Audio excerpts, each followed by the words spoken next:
Man, it's nice out today. Days like today will spoil you. We're up in the mid 70s already, and it might be 10:30, 11. Had meetings first thing this morning. We've had some trouble with our website. Some of the functionality of it. I can't talk. And gosh darn it, wicked tree there. I'm looking at timber too. I'm telling you all this, but so we've had some issues with our website and some of how it's operating, and we've decided to change developers on it because we're working on some other projects too. So Shanae and I had meetings this morning about trying to get everything back in line for everybody to make sure things are working like it should.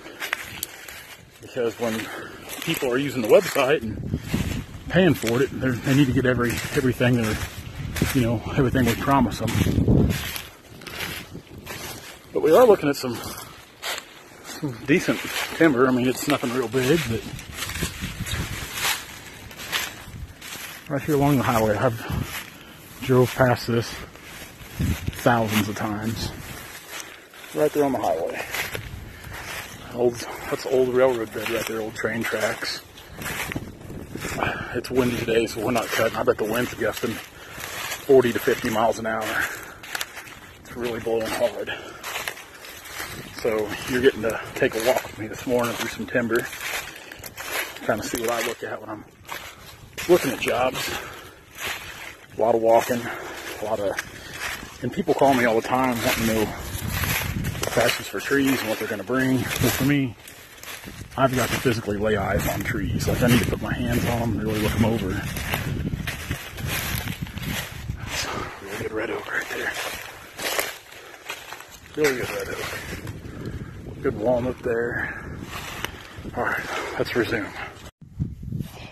We didn't do too much today. I pretty much looked at that job of timber, and then I went and met up with Dad. I mean, like I said, I had some meetings this morning with Shanae, but other than that, it was a pretty slow day.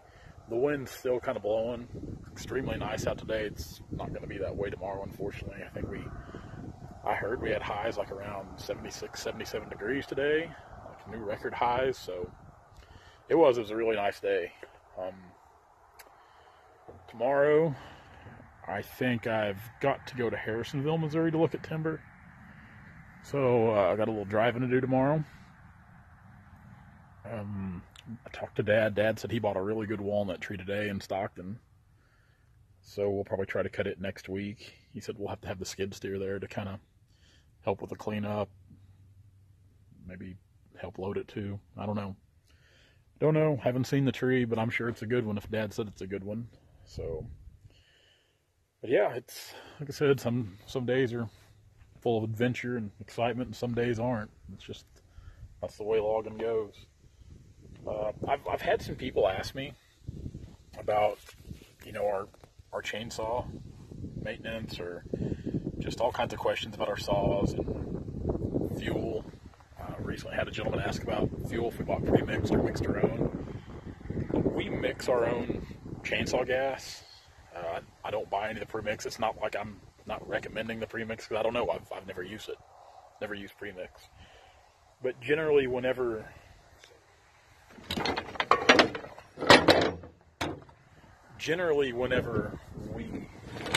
we mix up gas, especially what I like to do, I always try to buy 91 octane or higher. Sometimes we can find 93 at the pump. So that's what I always try to do. I always try to get ethanol-free gasoline. The guys that used to run the saw shop here in Stockton, they were a mountain of knowledge. Two brothers, but they were a mountain of knowledge when it come to steel chainsaws and just small gas engines in general.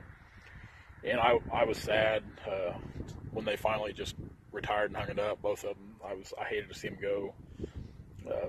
One of their sons was one of my great friends growing up, and like I said, the man, he was just a mountain of knowledge when it comes to small engines.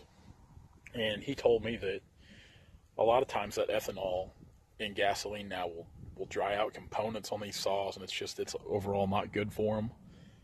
And I always kind of took that to heart, because like I said, those guys were sharp on small gas engines. and saws. And you know, we have people ask us or tell us all the time, like they have trouble with their saws, or how do we keep them up and running. Guys, we don't do anything special to our saws. We don't punch them out or bore them out. We don't have hot saws. We don't have souped up chainsaws. We don't. We just, like, this is, I think this is the first 661C that we ever bought. And now this saw here, we are still running just the regular 3/8 pitch chain on it. We haven't put a 404 bar on this yet to run the 404 chain, which I like the 404 chain a lot better myself for lots of reasons. I think it's a hardier, it's a more durable, that chain, that pitch, that'll take a little more abuse and stay sharper longer. Those are just what we think, like me and my dad. Those are our opinions on the 404, and we've switched to running everything on 404. We run it on the 88s. I keep in my big box here. We run the 404 on our smaller saws, like these 661s. I'm a firm believer in the 404 chain. We run a full skip, I guess they call this skip chain. You know, they've got, like, every other length there's a tooth. Well, the full skip will, you know, they skip 2 links or 3 links, whatever it is. I think they cut really good. I'm not running down the semi-skip chain or skip chain, whatever it's called. Like I said, I'm not a chainsaw guru. We keep it simple with our saws. We run them. We put gas in them. We put oil in them. We put new chains on them when they need them. There's no big secret for us on what we're doing with our saws to get performance out of them. I think a lot of it has to do with, like I said, with the gas you're running them, how long they run. And you know, with us, we buy at least one new saw every year, but we have a rotation. We've got several saws. We've probably got 10 saws in our lineup that are running saws. I don't think you can ever have enough chainsaws. Any given time on Dad's truck or my truck, you'll see 3 or 4, maybe 5 saws, depending.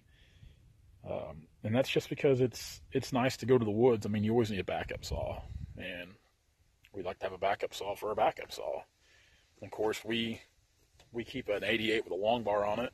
We keep an 88 with a 36-inch bar, just in case. You never know. Sometimes, it's not like we use it every week, because we don't, but when we need it, open the box and it's there and it's ready to go. It's sharp and it's ready to cut. But, you know, I don't know, man. It's just, I don't think there's any big secret to saw maintenance. I really don't. That's just my personal opinion. Maybe we're just lucky. Maybe we're the lucky ones that don't have problems with our steel chainsaws, because, man, we really don't. I've heard a lot of people say they've had bad luck with these new 661s, and we haven't had any bad luck with them at all. We've been running them pretty much when the 661Cs or 661s come out. We started running them. You know, it was about the time my dad started kind of switching to that saw from the 88s, from using the 88s all the time. And all he runs now is these 661s. So they're good saws. I like them. Dad likes them.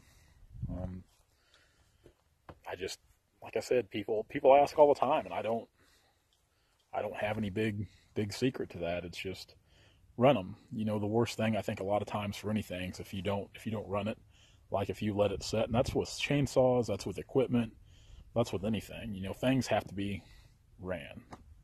When they sit around, I think that's bad. When I say sit around, you know, continuously sitting, like they don't get used for weeks or months. Like, I think that's bad. They need to. They're made to run. They need to run. So with the mix, we just run steel mix in our fuel. I'm more apt to run a little rich than lean. I would rather put too much oil in there than not enough, which I usually try to get the mixtures pretty correct. I don't try to add more oil, or I never skimp and add less. As far as bar and chain oil, whatever's the cheapest, that's what we run through there. We go through enough bar and chain. It's hard to find a good deal on it. So usually Orsolin's Farm Supply, when they have sales, we will buy crazy amounts of bar and chain oil. But other than that, our mix is just steel mix. We get the steel mix, and we run steel chain. I don't run Oregon chain. Personally, I think Oregon chain's junk. I do. I think the steel brand chain's a lot better chain. I think it'll hold up longer. I really do. We buy all that at our local steel dealership. We've got a really good relationship with our dealer. He takes great care of us. We don't try to shop around and find a better rate, just for the fact that I prefer and Dad prefers to do business with the same guy, because generally if we need something pretty quick, you know, we can get bumped to the front of the line. We don't ask for that treatment, but it's nice to get that. But at the same time, we do all of our business with him as far as our chainsaws go. Other than bar and chain oil, we do all of our business with him. So he really takes care of us, and I mean, those relationships mean a lot in any business. So we like that. I guess that's about it for today, guys. I mean, I can keep rambling on about saws or about anything, and I appreciate some of the phone calls I've got, you know, this week. It's like I said, I enjoy talking to people about timber, logging. It's I mean, I don't get tired of it. I don't guess I don't know much, but what I do know, I'll share what I know. I guess that's it for today. I don't know tomorrow. I'm sure we'll try to make a video, but like I said, tomorrow's just going to be a travel day. Like we've got to go to Harrisonville, Missouri, I think, which it's not too far to Harrisonville. I can be there an hour and a half from Stockton. So I know we've got some errands to run in the morning. Then I've got to be up there in the afternoon. Of course, the weather's supposed to change, so we'll see what happens. We'll see what happens. They're calling for rain tonight. I think there's rain next 5 days in the forecast, so a lot of rain, a lot of wet weather. So guys, thanks a lot. Thanks a lot for hanging out. Thanks a lot for following. Be sure to like, comment, and subscribe. We'll definitely see you in a day or so. Check us out at Timber Tracker. We're making strides with that every day. Every day making strides with it. Be sure to download that app for the Apple phones and the Google, Samsung phones, like things like I got, whatever they are. Tech guy, you can tell. And you can check out everything on Logger Threads. That new harvester design, we'll probably have it up for pre-order probably within the next few days. We're going to pull the trigger on what colors we want. If you guys have been to the Instagram or Facebook page, we might leave it up to you on the colors of that. I'm pretty sure we're going to do one in kind of like a heather white, I'm told. I thought it was white, but it's not. Well, once again, I know nothing, so I'm always told. But yeah, if you guys got any kind of, on that harvester design, you know, we thought about doing kind of an orange. We thought about doing a green, just to kind of mix it up with the colors. If you guys got any feedback on that, man, let us know. Let us know. We'd love to leave a color or design up to you guys. You guys are the ones wearing them. I mean, I wear them too, but you know, I can only wear so many of them. So, guys, thanks a lot. We'll talk to you later. See ya.